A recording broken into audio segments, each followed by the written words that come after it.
Sunny Leone को छोड़ मुझे ही निशाना क्यों बनाया गया? खुशी मुखर्जी ने खोला अपना दर्द। एक्ट्रेस खुशी मुखर्जी ने हाल ही में अपनी निजी परेशानियों को साझा करते हुए फफक फफक कर रोने तक का हाल बयान किया। उन्होंने बताया कि उनके ऐप को बल्गर कहा गया और लगातार आलोचना के चलते उन्हें अपने एकमात्र आमदनी के स्रोत को बंद करना पड़ा। आपको बता दें कि खुशी ने कहा है कि उनके ऐप और उनके लुक के कारण लोग उन्हें अडल्ट स्टार समझने लगे हैं।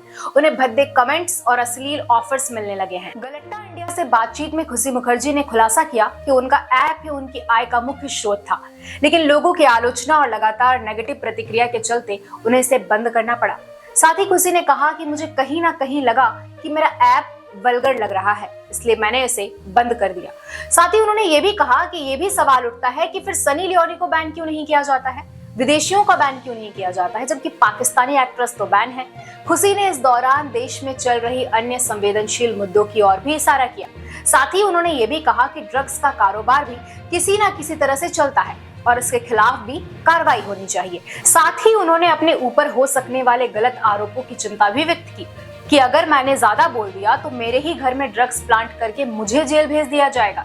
ये चीजें पहले ही हो चुकी है। खुशी मुखर्जी ने अपने व्यक्तिगत अनुभव भी साझा किए। साथ ही उन्होंने ये भी बताया कि उनके कपड़े और ऐप की सामग्री देखकर उन्हें अश्लील ऑफर्स मिले, जिनमें उन्हें लोगों के साथ रात गुजारने के लिए भी कहा गया। खुशी ने कहा कि वो एक सभ्य परिवार से आती है और उन्होंने इंडस्ट्री में 10 से 12 साल काम किया है। उनके भाई ने भी कई बड़े कलाकारों के साथ काम किया है।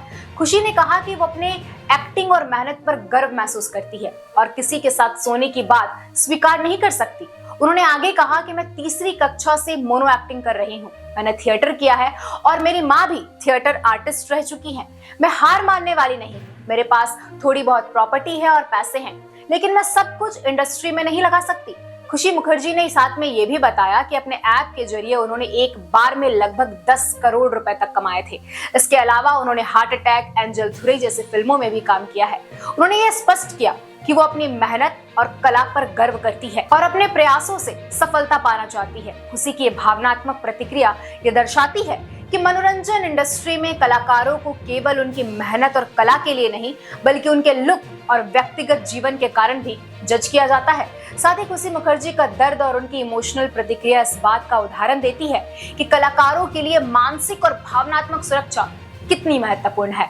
धन्यवाद।